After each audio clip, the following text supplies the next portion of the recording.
I was inside my mother when she died. When she came to, the woman in the bed looked at her and said, "You were reciting scripture in tongues." Whoa. That experience later manifested in my life. We have Dr. Eric Pearl. Dr. Eric Pearl. Dr. Eric Pearl. Dr. Eric Pearl. A former top chiropractor who became known worldwide after his patients reported spontaneous, unexplainable healings when he simply held his hands near them. Are you saying that we can heal ourselves without medicine? With just a few waves of your hand. The healings were definitely amazing. Not what I expected. I didn't study healing. I was a chiropractor. I found this woman reading cards. She said, "There's this work that you need to have done, and I can do this for you." That night, I was awakened by a very bright light. And as I opened my eyes and looked, the lamp next to my bed turned itself on. And there was such a strong presence of someone in the house. And the next morning, as I was seeing my chiropractic patients, when they'd open their eyes after the adjustments, they were telling me they were seeing colors they'd never seen. On that very first day, one of my patients got up and left without his wheelchair. We had to carry it down. Oh my gosh. Whoa. As I'd moved my hands, now at this point I'm feeling interesting sensations in my hands. I'm just feeling. All of a sudden, what I saw, the guy was lying there and his eyes started to move like this. His mouth and lips started to move. A voice, holy shit. Within the next 3 months, over 50 of my patients who had never had a voice coming through them, who were not into channeling or anything, they were coming in to see a chiropractor, had those same phrases come through them.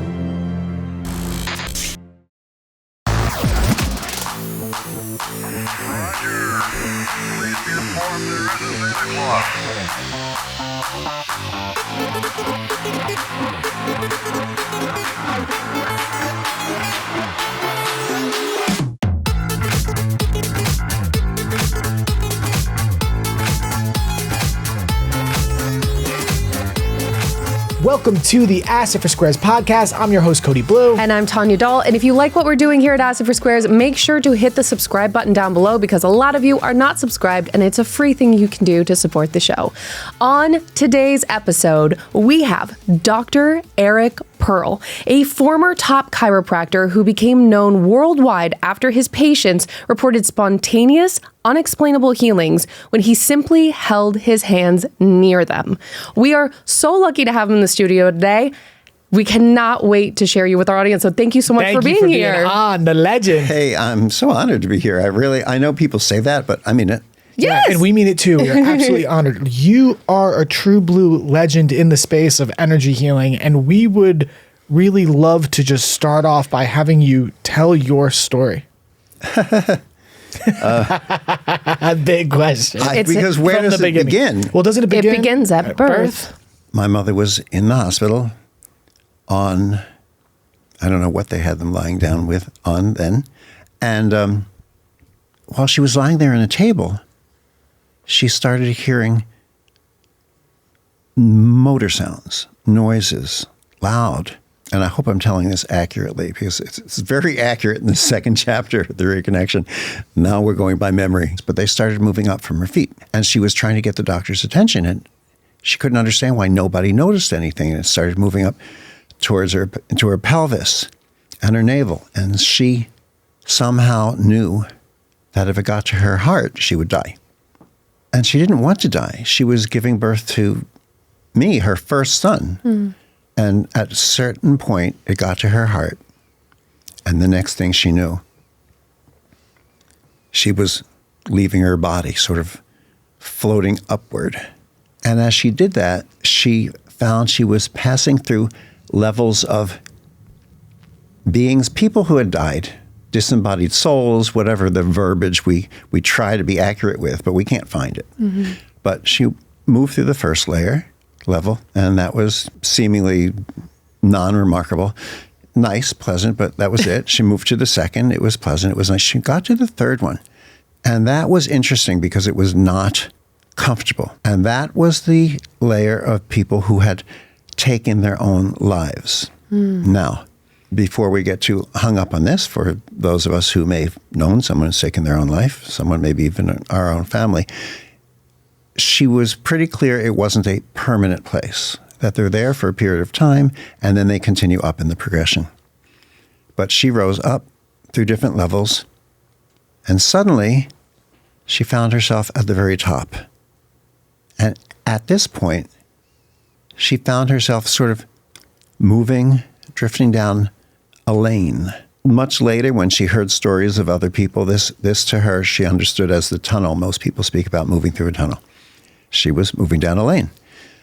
And she saw people that she had known, but she realized she had known them not just from this lifetime, but from many lifetimes. They knew each other. They were encouraging her to move in a direction.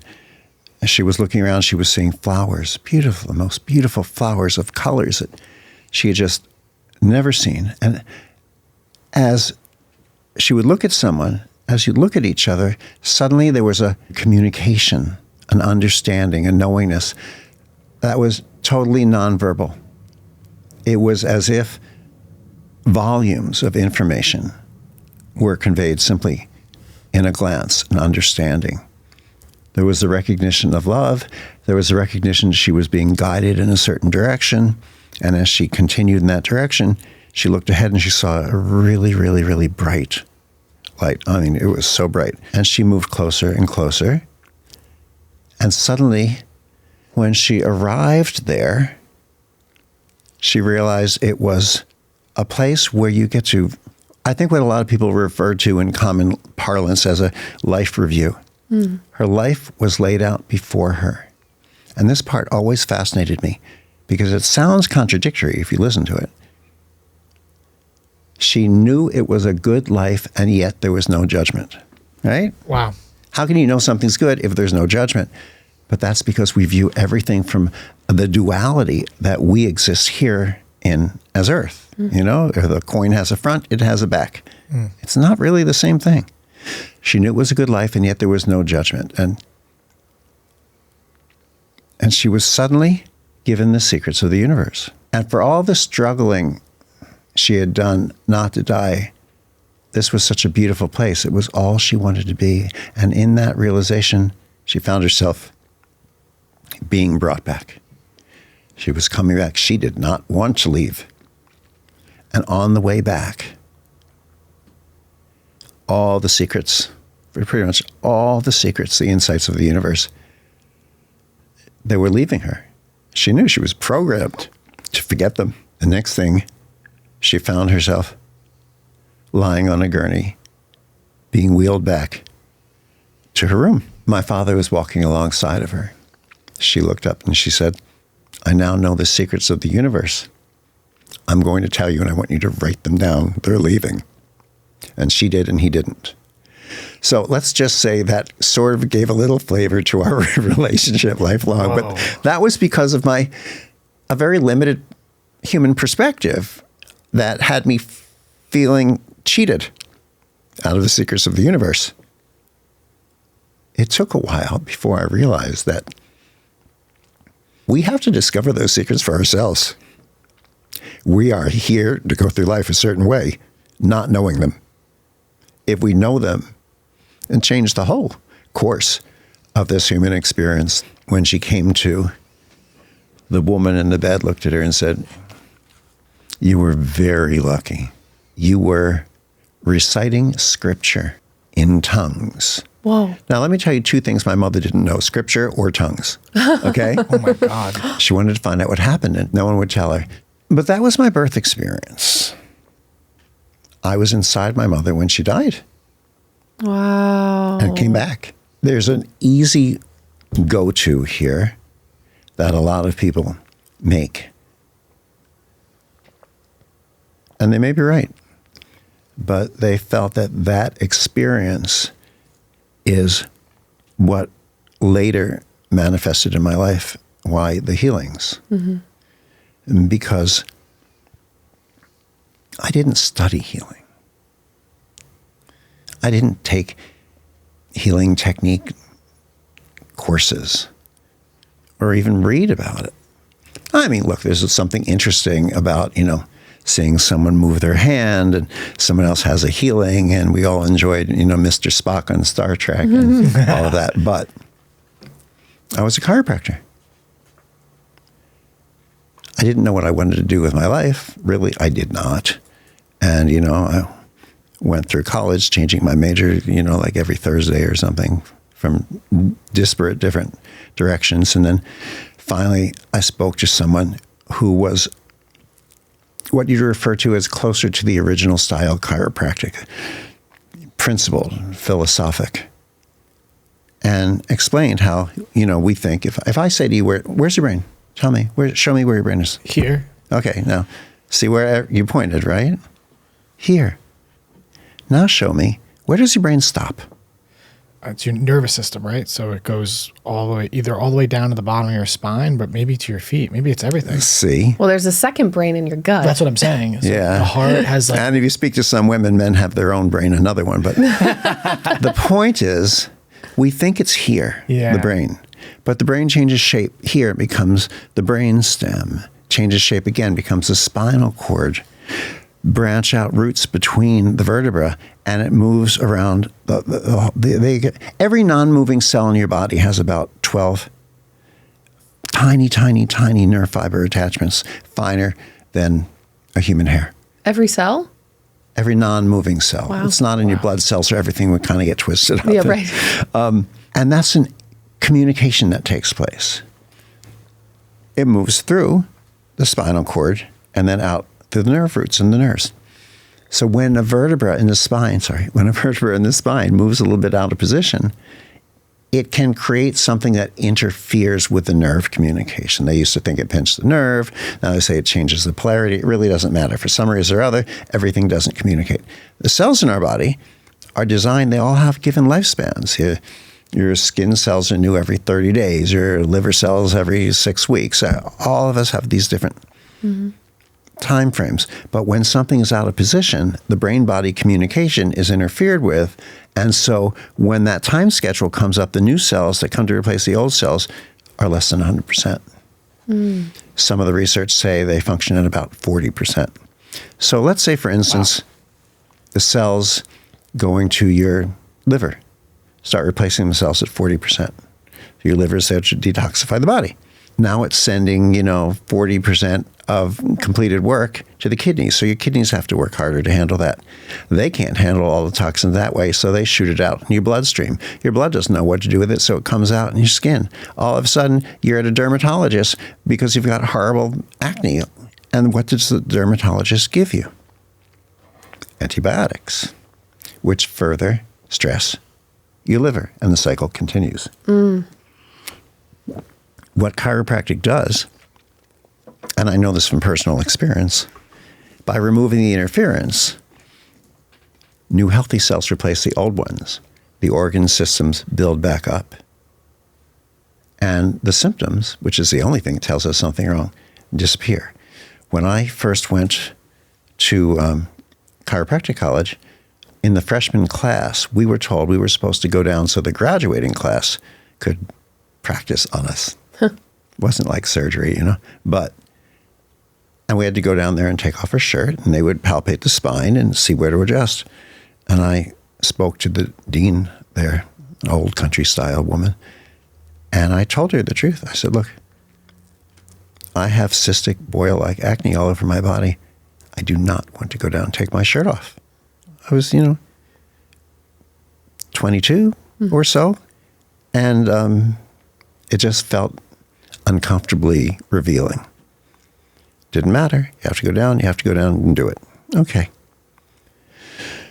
So I went, do you know, and I had been on antibiotics and this, that, and the other. Within the first 4 weeks, 80% of it was gone. Wow. After one chiropractic adjustment? Well, no, I would go once a week. Yeah. Over the next 3 weeks, the rest of it had cleared up. You'd have no idea that relationship. But I knew in hearing even the story that this is what I want to do. So I told my parents, really what I wanted to do, I wanted to be a Rolfer, to restructure the body and allow the muscles and the tissues to clear up and reposition, because I saw the amazing work that Rolfing does. My parents said, why don't you look at becoming a chiropractor and get a degree to fall back on, which is rarely a good idea, because if you think you have something to fall back on, it kind of cuts your drive to move forward. But that's when I spoke to the chiropractor, and it just made such perfect sense that I knew that's where I would be. So I went to chiropractic college and took the boards and started to practice. But the funny thing about chiropractic schools at that time, they were becoming, and very focused on becoming, accredited nationally, accepted by medicine. Mm-hmm. I don't think it's ever really a great idea to focus on being accepted by someone else who doesn't know who you are anyway. But they did. And things shifted in the curriculum. And it came about that really there were three things you needed to graduate. You needed to learn about chiropractic, you needed to learn what the curriculum board needed you to do, and you needed to learn to pass your degrees. Okay. But you see, the philosophy of chiropractic was as I explained it. Everyone thinks chiropractor, neck pain, back pain. The first chiropractic patient didn't have any of those symptoms. He was deaf. His name was Harvey Lillard. It was the late 1800s. D.D. Pumper, the founder of chiropractic, adjusted a bone somewhere in his upper neck or upper back, somewhere related in here. And his hearing came back. Natural assumption was, oh, cool, groovy, cure for deafness.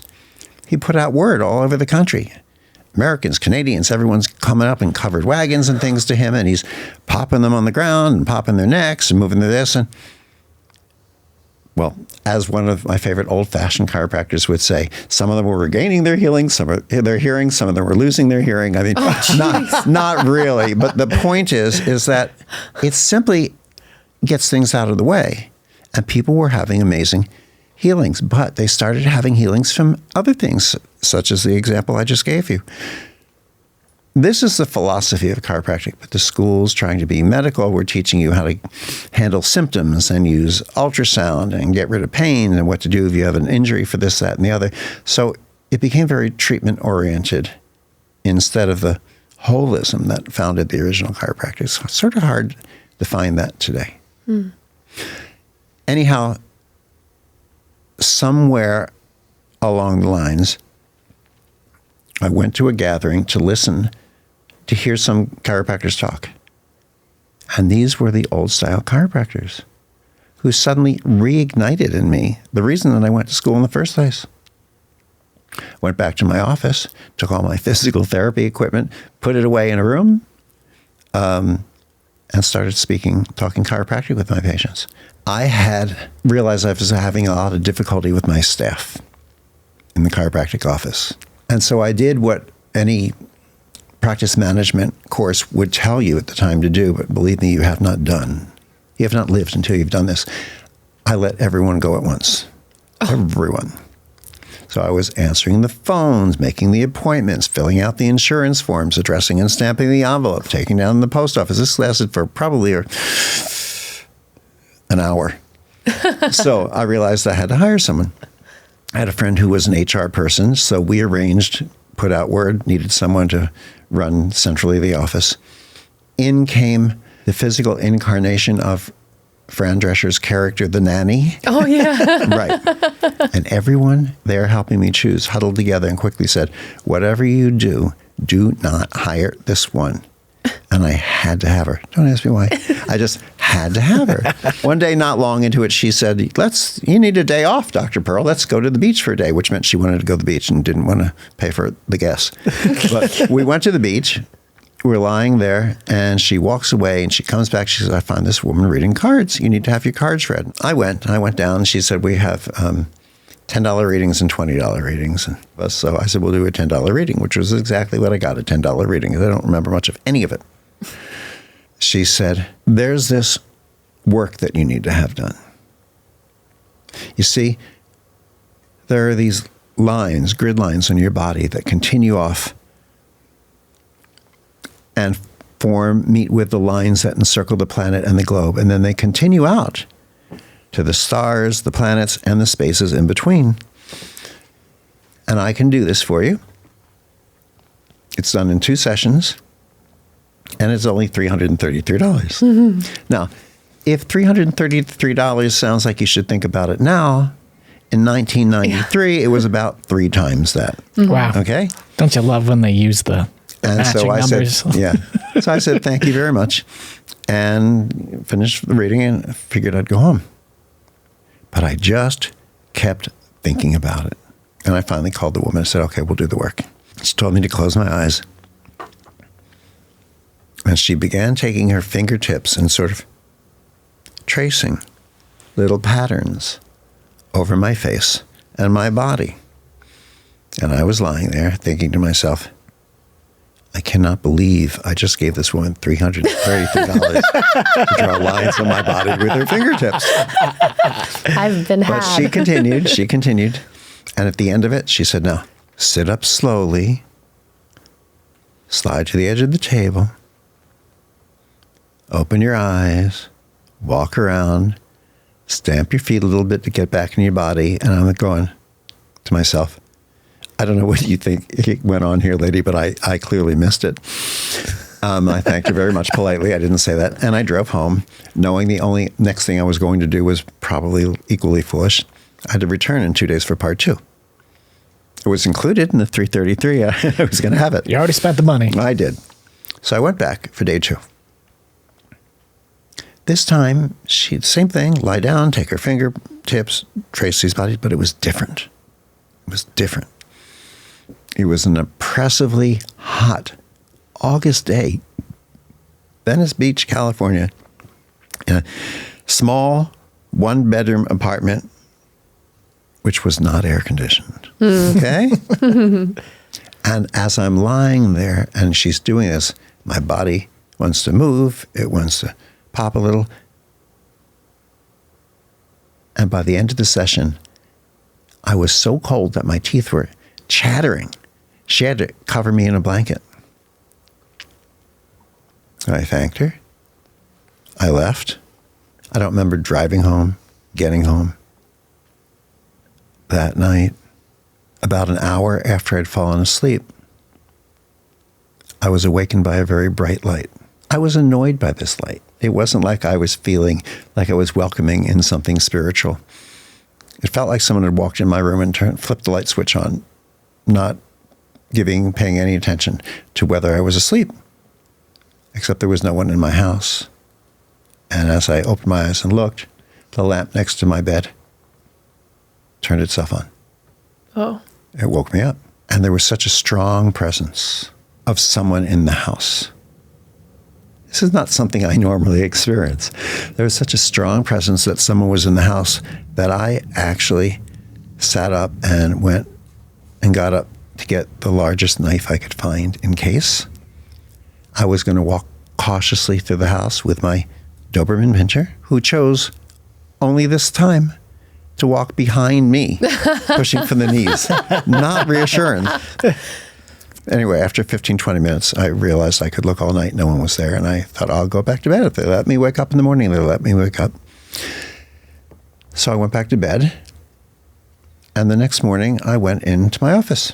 And my employees started looking at me, oddly saying, what happened to you over the weekend? You look so different. You sound so different. And I really wasn't going to say, well, I paid this Jewish gypsy $333 to draw lines on my body with her fingertips. Why do you ask? So LA of you. Right, yeah. So I just kind of smiled and didn't acknowledge. I went in to adjust my first patient. The way I would adjust, the patient would be lying on their stomach. I adjusted down his spine to the tailbone, had him turn over on his back, and then I went up to his neck to finish the adjustment. And as I always said, I would say, now leave your eyes closed and relax for a minute or so. Don't just spring off the table. Just let everything set first. He opened his eyes. He looked at me and he said, who came into the room while I was lying here on the table? I said, no one. Why? He said, no, the person who walked in. I said, no one came in. They were standing at the doorway. No. I felt them. No. They walked around the room. No. I heard them. No. And finally, he said, okay, but you know when someone says okay and they clearly do not believe you? That's what I got. I thought, all right, guy's having his own morning. I walked into the next room, adjusted my next patient. Same way. When she opened her eyes, she said, who came into the room when I was lying here? I said, no one. Why? She said, the person at the door. No. I felt them walk around. No. Then, okay. No one had said this to me in 12 years of my practice to that morning. And that day, 7 different patients insisted someone came in, stood at the doorway, walked around the room. Someone said, ran around the room. And 2 of them actually, and you could see that they were a little embarrassed in their face that they were about to say this, said it felt as if someone was flying around near the ceiling. Okay. You would think that that alone would have gotten my attention. Well, something else did. I was also, as I was seeing my chiropractic patients for other things, when they'd open their eyes after the adjustments, they were telling me they were seeing colors they'd never seen, smelling flowers they had not known, and that when their eyes were closed, when I would move my hands near them, they could feel my hands. I go, yeah, sure, you can't close their eyes. And I'd move my hand a certain place, and they'd tell me, right shoulder, left ankle. So it kind of became a game because it was my office. So I could have whatever games I wanted, get your own office. And on that very first day, one of my patients got up and left without his wheelchair. We had to carry it down. Oh my gosh. Whoa.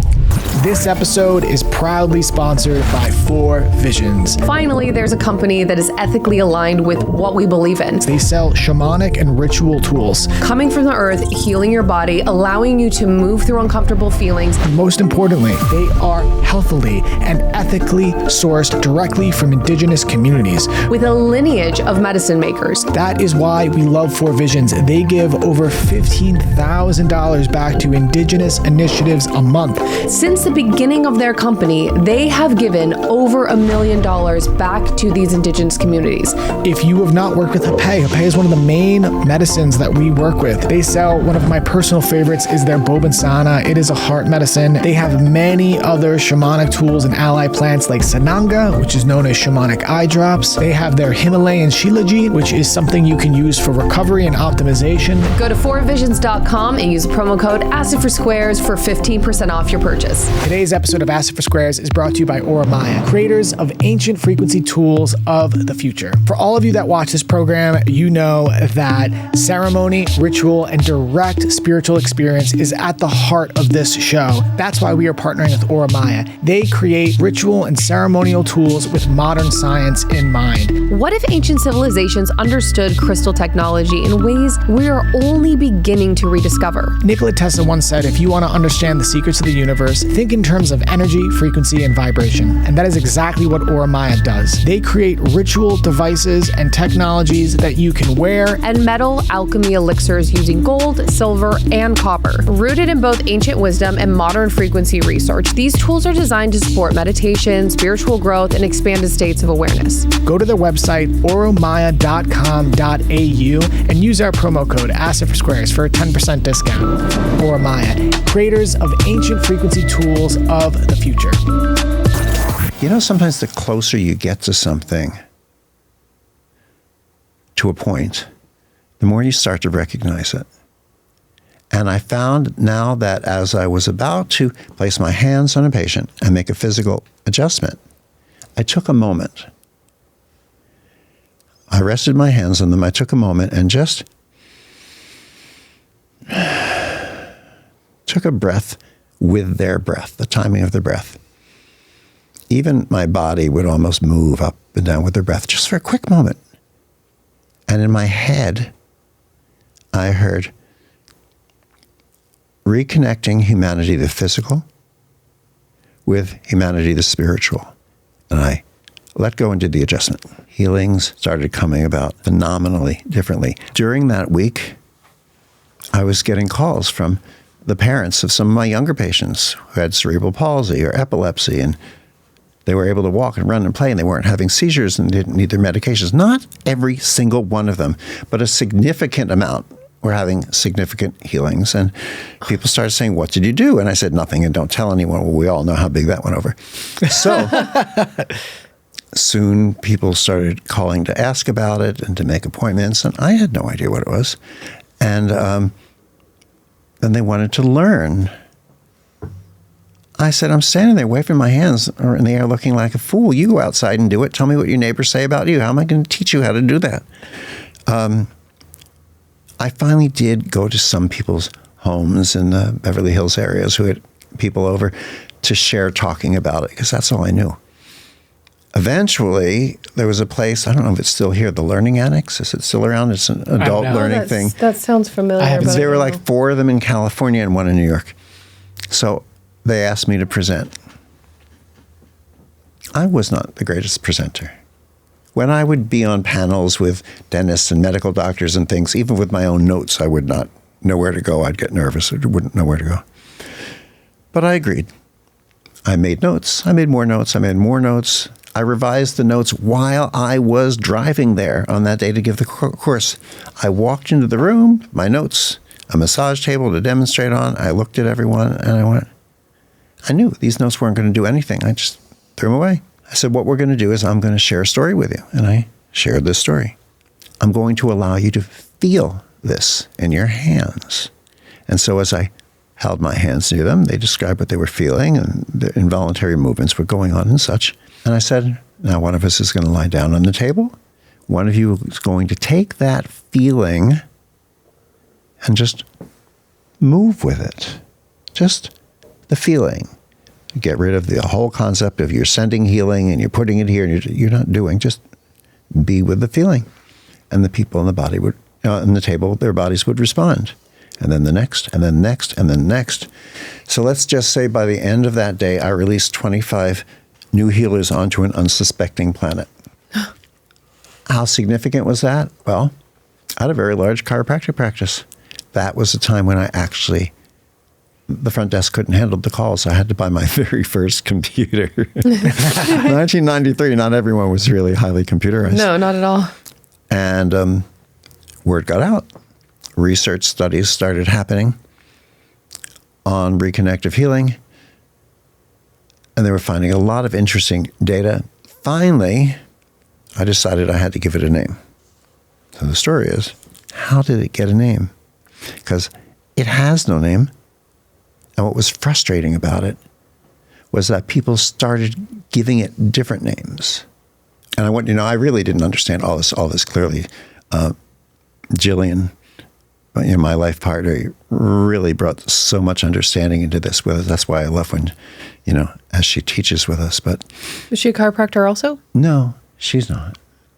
She's just a wizard. An incredible, gorgeous human being who is simply walking love. Somewhere a little bit after that, someone had given me a gift for the holidays. Now, I'm used to that as a chiropractor. People bring their doctor's gifts, right? Mine would bring me crystals and little spiritual statues from various religions and thoughts, and that was very nice, and I'd thank them. With around, some of them were really large. Once you put them down, they weren't going anywhere. So pick a space carefully, and others you'd hang up and do things with. But someone came in right around that time before Christmas of that year. Therefore, it was 1993. And gave me a little gift in a box about the size of a ring box, the white little gift box. And I knew what it would be. I knew it was going to be a crystal from the size of the box. I opened it up. And instead of one of those beautiful green or blue sparkling crystals or the clear ones where the light goes off and on, and it was this dark little kind of muddy green, rough, textured rock, stone, something. So I brought everything inside of me to look much more thankful than I felt at the moment. And I said, oh, thank you. I think I know what this stone is. What is it? And he said it was moldavite. Moldavite. I said, what's it for? He said, oh, it's very complicated to explain. Just take it to, there was a famous bookstore at the time called the Bodie Street Bookstore. I don't think it's still there. I don't know. Legendary. Yeah. Take it there and ask them. I said, okay, thanks. So I put the stone into my pocket and promptly forgot about it. I had a full day of patience and I was moving forward. And a few days later, a patient comes in. His first visit, I didn't know him. I adjust him face down, as I always did, turned him over, finished adjusting it. As I'd move my hands, now at this point I'm feeling interesting sensations in my hands. I'm just feeling. All of a sudden, what I saw, I got to tell you, this guy is like 6'2", 6'3", 6'4", I don't know. The guy was lying there and his eyes started to move like this. His mouth and lips started to move. A voice, kind of an air, highish pitched voice came out going, where are you? I went, holy shit. And I took a step back because his arms were out like that and they were moving. I go, is this person going to lose it and hit me? I don't know. Where are you? And the voice deepened, to tell you to continue doing what you are doing. I cannot tell you what it felt like when that happened. What you are doing is bringing light and information onto the planet. I am emotional now, 30 years later, telling us, because there's a truth in it that just doesn't matter about belief. There's just a felt knowingness. And so I'm listening. What you are doing is, he continued, reconnecting strands. He may have said it on that day, or he may have said it next time. Anyway, all I know is a few days later, because I talked to him about it, and he didn't really acknowledge it, and I didn't know what to say. What was I going to say? Hey, did you know you were lying here doing this or that? For all I know, he knew it, or it would have bothered him. I didn't know. I said, didn't really. So 2 days later, this patient, his name is Fred Ponsoff. He's the co-author of the second book. It's called Solomon Speaks on Reconnecting Your Life. It happens again, but not just him. 3 patients, none of whom knew each other. Wait, the exact same words with a phrase added. We are here to tell you to continue doing what you are doing. What you are doing is bringing light and information onto the planet. What you are doing is reconnecting strands. What you are doing is reconnecting strings. So those are the first 4 of the 6 phrases. Within the next 3 months, over 50 of my patients who had never had a voice coming through them, were not into channeling or anything, they were coming in to see a chiropractor, had those same phrases come through them. For the first 6 weeks of those 3 months, they didn't know it. I ended up, when it started to happen, walking to my other 2 rooms quickly, my chiropractic patients and whoever was in there, I'd go, shh, and I'd bring them in. They'd stand there, and they'd open their eyes, and they'd look around the room. What are these people doing? So, well, I'm going to tell you what just happened. I had them in there to bear witness. And they looked at me, they said, wait, you mean I said something to you, and you said something to me, and then I answered it? I said, mm-hmm. They said, no. Everyone went, yeah. But the second 6 weeks of those 3 months, when we asked what the experience was like for people, now they started describing it all pretty much the same way. They felt that some energy, someone entered into their body kind of centrally that way. And they felt that their presence moved off to the right, just there. That there was a communication with them, the part that moved off to the right, and this intelligence that we generally named Solomon. And the voice was having a conversation with us, and they knew it was happening. Somehow they knew it was happening. Some of my patients were not very happy with this. Some of them became frightened about it. Some became angry and left the practice. As I shared this, here's the thing. I thought, remember at the time, I'm doing the best to figure this out as I can, that when I allowed people to feel this in their hands, that somehow it activated something within them. It gifted them with something. It did. It activated a recognition of the truth of who they were in them. But we began to teach this around the world.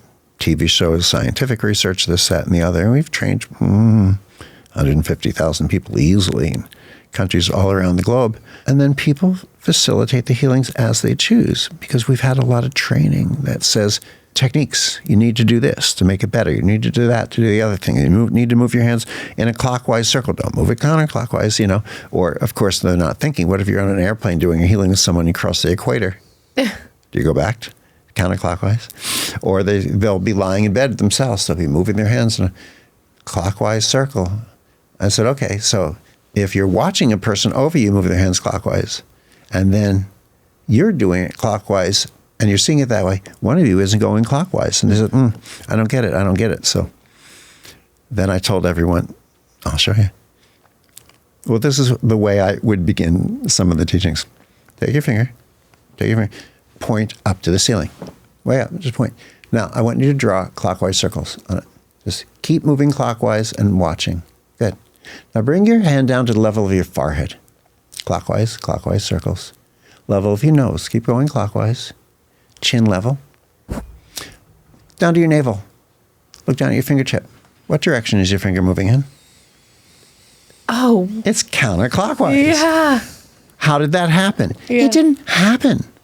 It's perspective. It's recognition. Here we are given these absolutes about things, and they're not absolutes. Yeah. More than that, they're just misperception. I can talk a lot, and that's what I've been doing. But the point that I love about your show is your interview questions. So I'm now going to shut up so you can ask me questions. You're talking about these beings that are a person or thing that's flying around the room. So have you figured out what these things are, this thing is that is obviously working with you, correct? Yeah, it sounds like you called it Solomon. Tell us about the being. I'll tell you that too. No one is working with you. Working as you is the closest you can get with words until you realize that they are you. Yes. You are everyone, and even everything, the molecules in this cup. And that's very difficult because part of our experience being placed on Earth is to experience everything as other. Otherwise, we wouldn't be able to create wars. I'm not saying that's the reason, but I'm saying that's sort of what allows us to do that. Look how rude everyone became talking to people on the internet when computers came out, and you wouldn't dare have said that in person, Is it an angel? Is it an archangel? Is it a guardian angel? Is it a bad person, a good person? Is it a Pleiadian? Is it an Arcturian? Is it a lot of people who came through when that voice was coming through? Solomon, other patients were having voices coming through them, and they were identifying themselves as Pleiadians, and some of them seemed to know each other's Pleiadians. I mean, don't ask. It's not that these things don't exist. It's our perspective becomes limited on them. These communications are aspects of us. We exist on an infinite continuum. Has no beginning, has no ending. It just is. And in that, we can perceive and understand things as Pleiadians, as guardian angels, as this, as that. And here comes the real pisser. You're one with God. You just are. Even in Jesus' teachings, don't confuse that with church teachings. They vary. You're God. Yeah. Okay? That doesn't place you as an old man with a beard and everyone else somewhere else. And yet that concept can be triggering or just triggering fear. So when we teach reconnective healing, there is no technique. And we'll come back to that if you want, because it's about presence. But I said, the first thing is we don't need to call all the entities in. So people nod along the way. I said, you don't need to be protected from this, that, or the other. It's love. You don't need to call all these in. So people sort of start to grasp that in phases. And I'll say, now, how many of you feel that you should still at least call God in? And people go, oh, yeah. Okay, so how many of you know that God is everywhere? Oh, yeah. So if God is everywhere and you're calling God in, where you're calling God in from? Los Angeles International Airport? Yeah. That would mean somewhere else. It's time for us to start to recognize that our words, God is everywhere, and our actions, calling God in, it's time for us to see where we can bring our words and our actions, into congruence, let's just say. Yeah, because to call in God, because there's only, like you said, it's all presence. So there's only the present moment. So to call God in the present moment is to imply there's a separation. And is to imply that God isn't there until you call God in. Yeah, exactly. So, and that's one of the reasons. So like we've been training in mediumship. And one of the things you learn are these specific hand motions. I love that Danny Sheehan on the show said it's heretical to nounify God. It's not a person, place, or thing. It's an experience. It's a state of being. I think it's so interesting. You're talking about all is one and one is all, and oneness. And you've only spoken very simply about the foundations of your teachings and your practice, presence, and then also this clockwise hand motion, this spiral. We are Reiki practitioners. We study many wisdom traditions, and the most basic symbol in all teachings, whether it's chakra or Reiki, is the primordial spiral. All things return to the one. It's the simplest move. It's found in all wisdom traditions. So even hearing that's the basis of your philosophy being the oneness of all that is and all is one, and how to remove those distortions to unify the whole, and that hand motion, it's truly beautiful. Your story is magnificent. I'm curious if you have ever, doing the work you've done, gone into a channeled state of consciousness where that voice or said voice, Solomon, spoke through you. I've not had a channeled voice come through me. I've definitely been privy to information that we could view as channeled.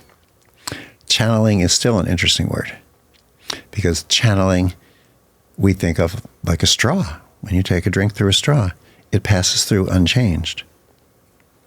But your presence in healing does change. So we think, oh, a catalyst, it makes it more. But a catalyst remains unchanged. We don't have a word for it. We don't have a word in the English language for someone whose presence enhances and you become enhanced in it. It's not a concept in duality. So when we teach or share about healing, it's ultimately about presence. So if we recognize we're one with everyone and everything, then as I allow myself to feel, here, open your hands like this for a moment. Spread your fingers just enough so you can feel the skin on your palms. Just move your hands. Keep your fingers open. Extend them so you feel it stretch. No, like that, Cody, yeah. Now just move your hands so you feel sensation there. And you can move with your fingers if you want to that way. This is listening with a different sense. Listening is receiving. If you and I are one, then when you or I receive, we all receive. So it doesn't matter if you allow yourself to be in the presence of someone in the Czech Republic receiving healing. That's who you are. You are receivership. And it becomes shared. You can't help it. If I place this cup of tea onto this table, the tea of the table will catch the tea and support it. And I can pretty much promise you that the tea does not believe in the table. It just is. When we realize that we just are, we stop feeling, oh yeah, I'm open to the healing. I'm ready. Stop it. Oh yeah, I learned 16 different techniques. Look at my wall. I've got them all framed on the wall to prove that I've learned it. I said, but they're pieces of paper. You are the healing. Healing isn't about fixing a problem. It's not about fixing a shoulder, fixing your finger, fixing an organ. Healing is not a treatment or a therapy. Treatment and therapy focuses on that. Healing is hugely comprehensive, and it allows for the healings that are most appropriate to take place in there. So often these things happen, but not because the practitioner is working on them. When we focus on trying to fix something, it becomes a limitation. When we focus on an energy healing technique that says you do this, then you do that, then you do the other. You bring in these visions, you wear this jewelry, you wear these colors, you burn this candle. We are accessing healing, but only aspects of it, portions, subsets. Think of the old-fashioned ice cube tray. You know, you'd fill this tray with water. Water was all one. I mean, it was one with the ocean and the universe and the rain, but right now the water in the tray was all one. So then you'd put in the dividers to get 12 or 18 cubes, but the water would still intercommunicate. So we decided, we'll fix that. We'll put it in the freezer, make them hard, separate them, divide them. And then you got cubes. But that requires effort. Anything that requires effort is not ultimately sustainable. Anything. Your most wonderful yoga pose or meditation, you won't sustain that 24 hours a day. Mm-hmm. The ice eventually goes back and rejoins with the water. But when it's in cube form, we're saying to ourselves, oh, I've mastered this energy healing technique. I'm using my Reiki and my Tradition and my Qigong and my this and my that and the other. Here are my certificates. Here are the things. Eventually, it comes back. So how can we share Reconnective Healing if it isn't a technique? If it doesn't have steps and procedures? It's a discovery and a recognition of who you have always been. An energy healing technique is an experience. What is a foundational principle in an experience? It has a beginning, a middle, and an end. Goes into the cube dividers, becomes an ice cube, comes back out again. As a human experience, we're born, we live, we die, a beginning, a middle, and an end. But you're not that experience. You are infinite. You existed before this body, you continue. It's the same with healing. Reconnective healing dissolves the divisions in the metaphorical ice cube tray. All the healing comes together. Suddenly, people say, oh, reconnective healing, it feels like this, it feels like that. Yes, it all contains that. Well, how is it different than this healing technique or that healing technique? It's not different. It's inclusive. How is this wave in the ocean different than that wave? It's all ocean. Becomes rain, falls down, nourishes, goes back up again, becomes ice cubes temporarily, this, that, and the other.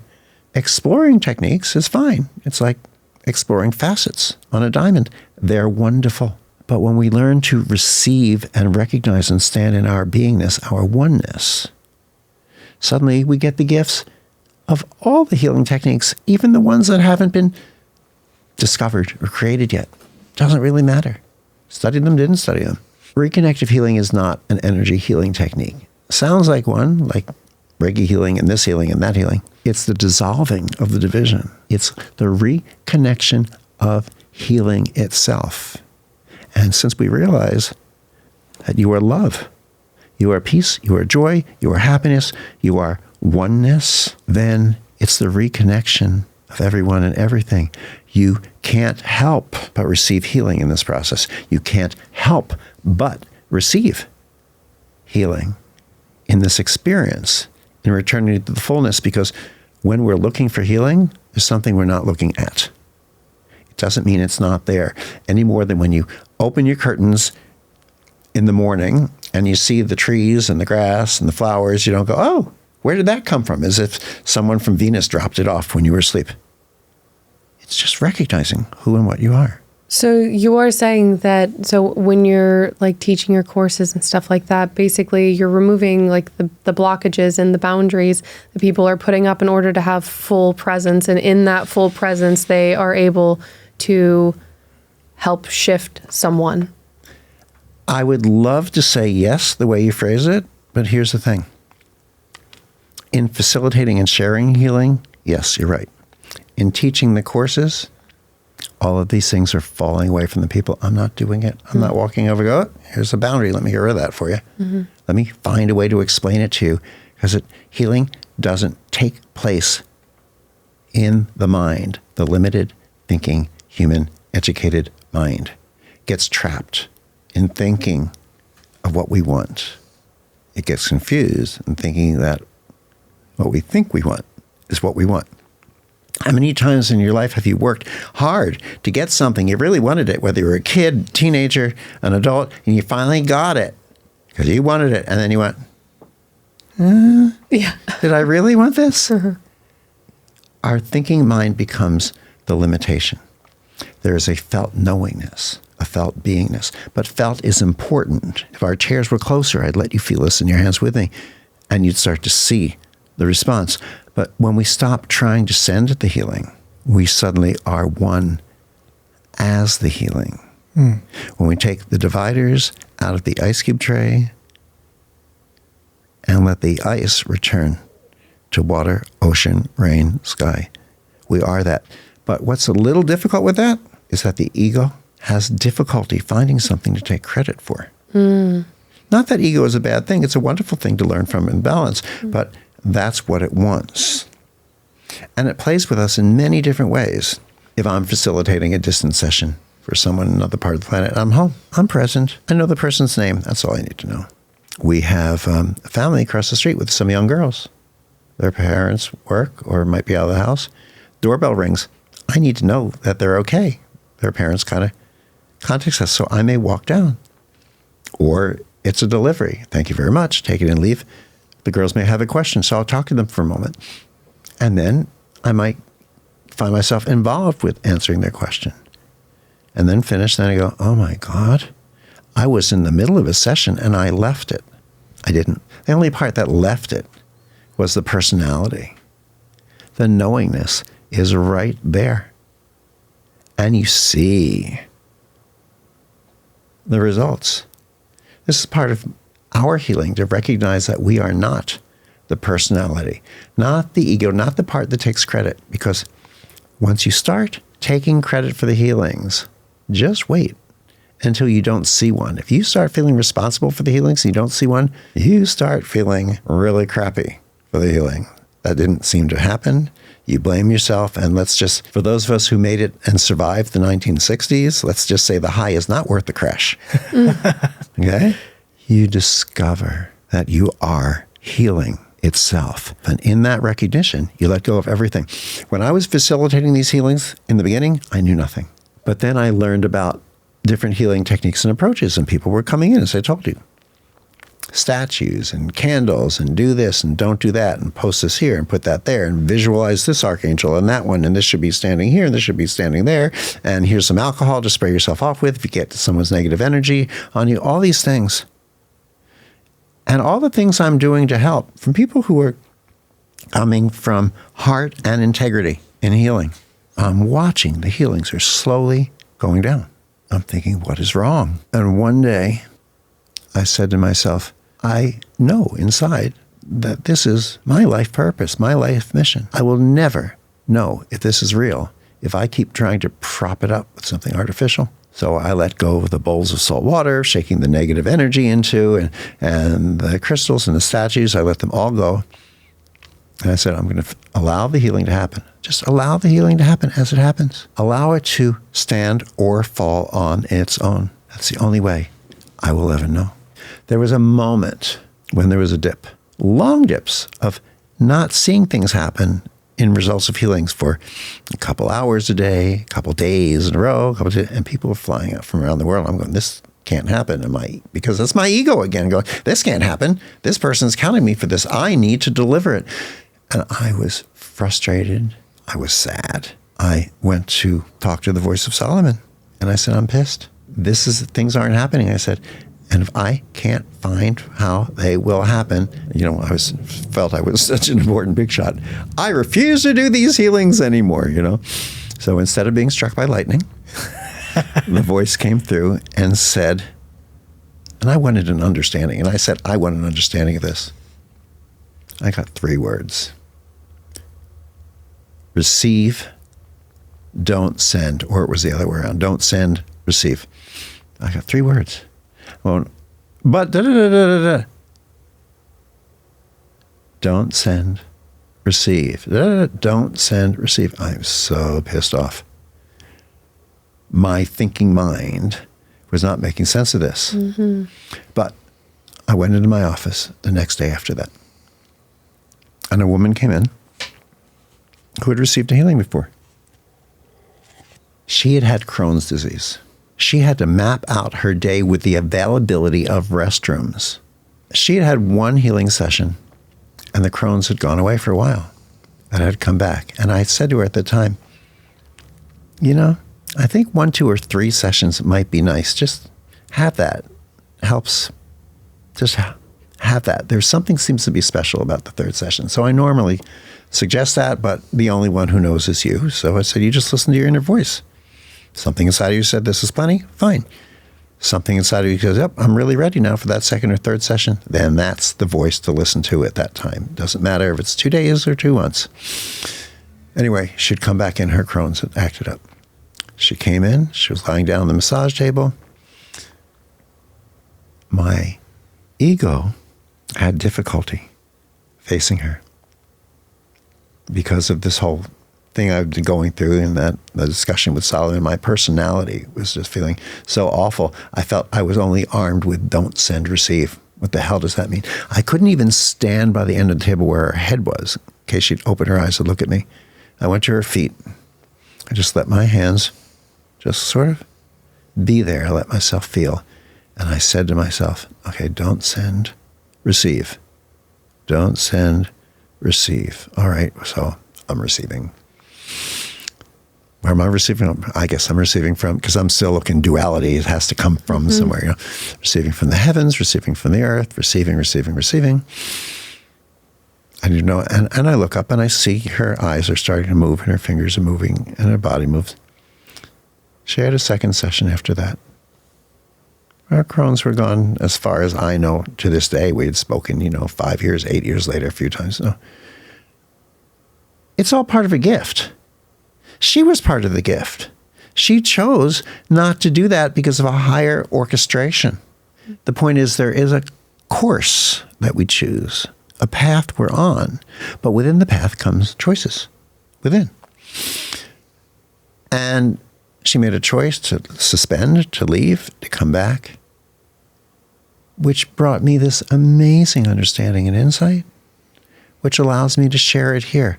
I know that you're saying that there's not really techniques and all that sort of stuff, but if somebody, because we have a lot of people that watch this show that are interested in sort of energy healing and stuff like that, what would be a way for them to connect to this energy? Or is there just something that they can start with?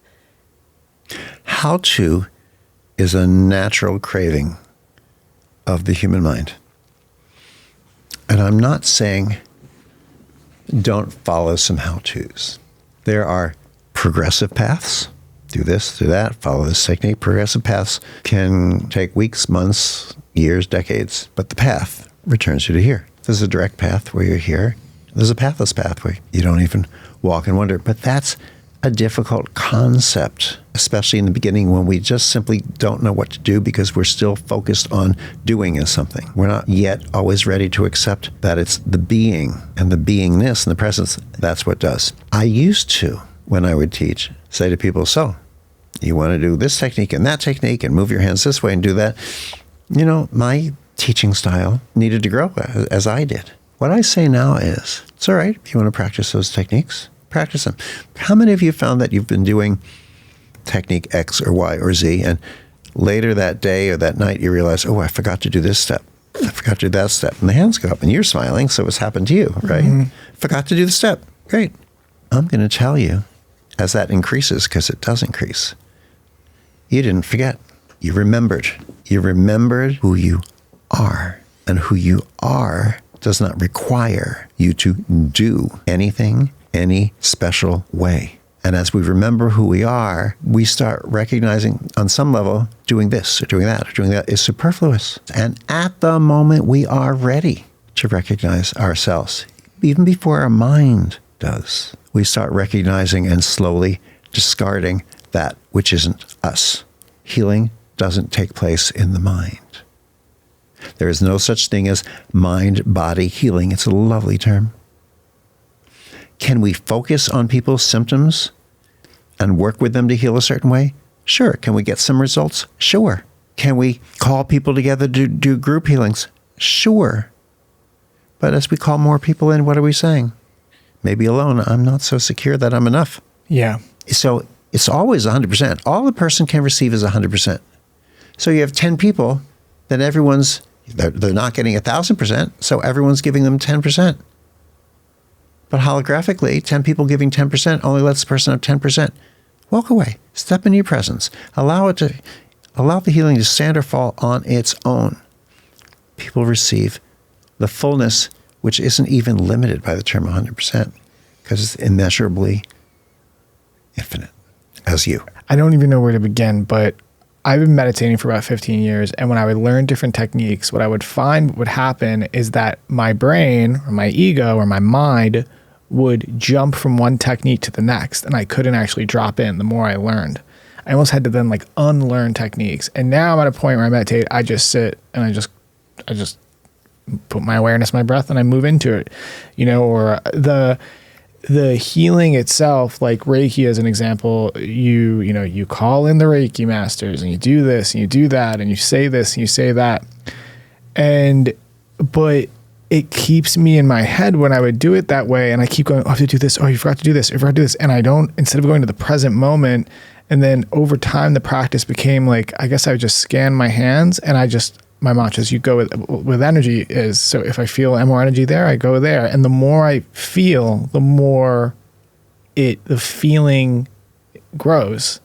And that was everything. And I think, Tanya is trained and we often talk about, you practicing and, she's so good. She's done the training and stuff, but it's like getting in your head about it as opposed to just showing up. Do you know what I'm saying? And I feel like what you're trying to do is to declutter, demystify, undo all the over intellectualization of the phenomenon as if it's our birthright, which would make sense. Oh, as if it is our birthright. Yeah. But right, it's you have anxiety, your stomach hurts, you put your hand on your stomach. You naturally just do it. You feel for your friend, or you have anxiety, you put your hand on your heart. Your friend's having a hard time, you put their hand on their back, right? We do it naturally. It's the idea that we don't that is what we're moving past here with this conversation. I love it so much, and it's just so beautiful, all of it. It is a really beautiful way to look at this. So thank you for opening us up to this this way. I talked about the phrases coming through people. And I shared the first 4. There are actually 6. I'm going to give you just the 5th one now. You must know that you are a master. You must know here that you are a master. It's not printed on a card or a certificate.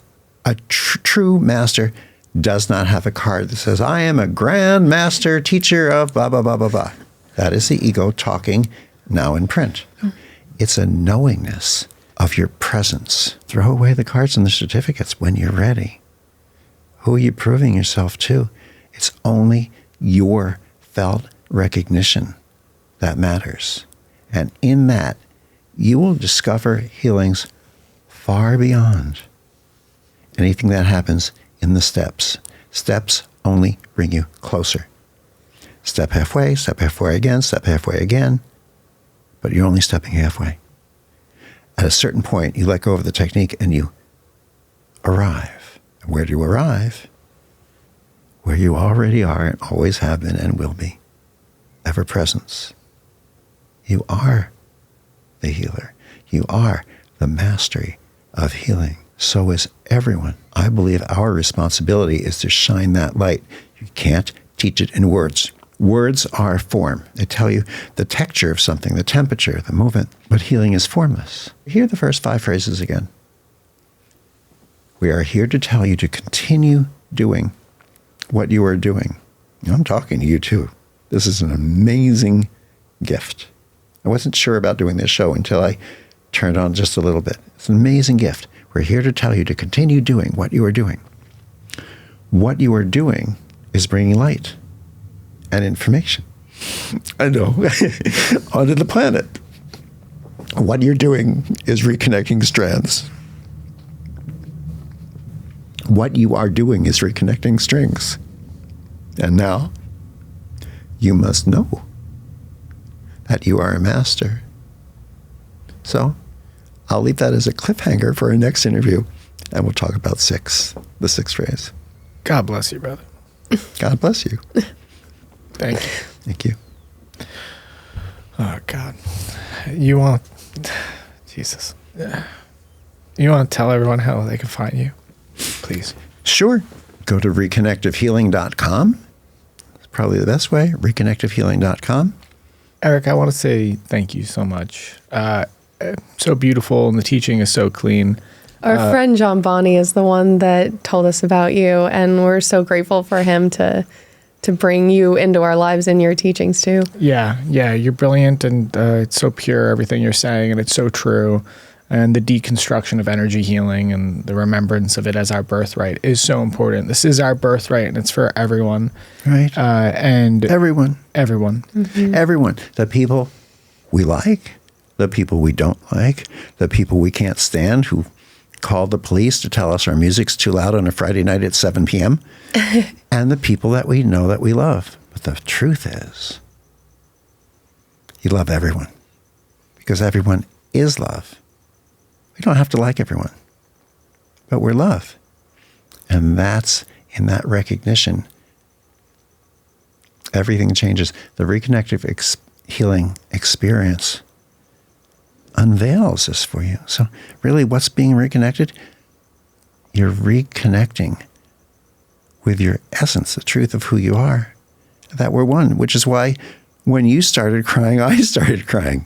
Thank you so much. it's our honor. Yeah, I'm happy to be able to do this. Thank you. Thank you for all you've done. I know it's been a heck of a journey, doing this work and the story you just told, but so worth it. Once you recognize, and I don't know whether I ever believed in this before, once you step into something that you know is your mission, your purpose, whatever word we attach to it, nothing's a lot of work. And I know you do know this. I'm into that, brother. Okay. You're welcome back whenever you'd like. Thank you. Thank you. Thank you. Love you. Yeah, we love you too, brother. Thank you. Please go follow our friend Dr. Eric Pearl and his amazing work at Reconnective Healing. And until next time, I guess. Until next time. And you know what to do if you want to support us and all the weird shit that we do on this program. You can subscribe and like and rate the show. It helps us out a lot. And until next time, we love you all. Take care of yourselves. Stay weird. Bye. Bye-bye now.